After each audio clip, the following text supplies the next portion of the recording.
मुसळधार पावसामुळे शक्तीपीठ विरोधी मुंबई आंदोलन स्थगित, नवी तारीख लवकरच जाहीर होणार.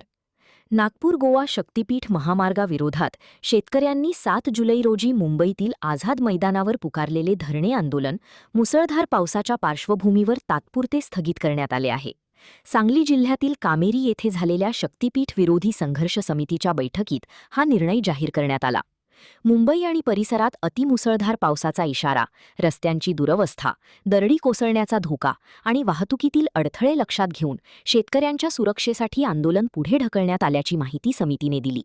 पावसाचा जोर कमी होताच आंदोलनाची नवी तारीख जाहीर केली जाईल, असे समितीने स्पष्ट केले. आंदोलन स्थगित झाले असले तरी शक्तीपीठ महामार्गाविरोधातील लढा कायम राहणार असून पावसाळी अधिवेशनादरम्यान सरकारवर लोकशाही मार्गाने दबाव आणण्यासाठी नव्या रणनीतीचे नियोजन करण्यात येत असल्याचे बैठकीत सांगण्यात आले. शक्तीपीठ महामार्ग विरोधी संघर्ष समितीच्या वतीनं उद्या मुंबईमध्ये आझाद मैदानात धरणे आंदोलन करायचं असा निर्णय घेऊन सगळ्या संघटनेनं सगळीकडून फार चांगली तयारी केलेली आहे. लोकांची नोंदणी झालेली आहे, त्यासाठी जाणाऱ्या गाड्या फिक्स आम्ही केलेल्या आहेत, त्यांची भाडी ॲडव्हान्स दिलेली आहेत.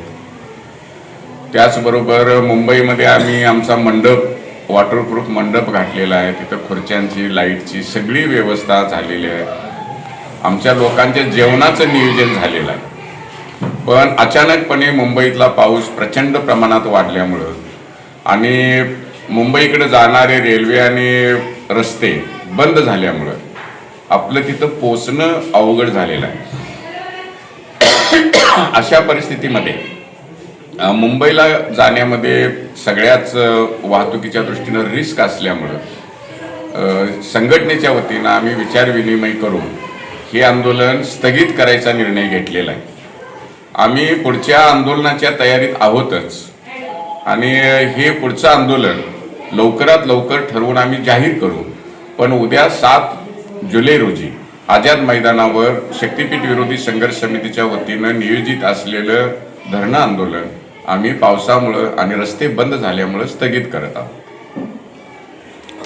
शक्तीपीठ विरोधी संघर्ष समितीच्या वतीनं जे आवाहन केलं होतं आणि आपलं शेतकऱ्यांचं वादळ जे मुंबईला धडकणार होतं त्यामध्ये प्रचंड उत्साहामध्ये आमच्या सांगली जिल्ह्यामध्ये किंबहुना महाराष्ट्र राज्यातून जे बाधित आहेत आणि बाधित नसणारे बाधित होणारे या सर्वांनी प्रचंड तयारी केली. ती तरुणांचा अमाप उत्साह आजही होता, कालही होता आणि उद्याही राहणार आहे. परंतु यामध्ये जी तयारी केली होती उल्लेखनीय आणि आमचे जे बांधव आहेत जे पुण्याला आहेत, मुंबईला खास करून जे आमचे बांधव राहणार आहेत, त्यांनी खऱ्या अर्थानं आम्हाला आधार देऊन आमची सगळी सोय करण्याचा विडा उचलला होता. नव्हे तर प्रत्यक्ष ॲडव्हान्सही दिले होते. आम्ही गेल्यानंतर आमच्या नाश्त्या पाण्याची, तिथल्या राहण्याची सोय आणि जेवणाची प्रामुख्याने जी सोय होती ती ताकदीनं केली होती. त्यांचं खरं तर आम्ही शब्दात म्हणजे आभार मानणंही आम्हाला होणं शक्य नाही.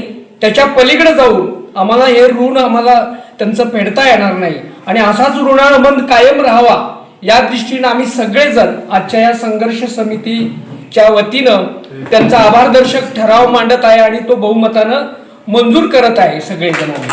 आणि पुढेही आम्हाला अशीच साथ द्यावी, किंबहुना हा सगळ्यांचा लढा समजून आम्ही मुंबईकर, आम्ही सांगलीकर, आम्ही महाराष्ट्रवाले सगळे या शक्तीपीठ रद्द व्हावा यासाठी शेवटच्या टोकापर्यंत संघर्ष करत राहावा ही मनोभावना व्यक्त करून मी पुन्हा एकदा त्यांचा आभार मानतो. थांबतो. जय हिंद.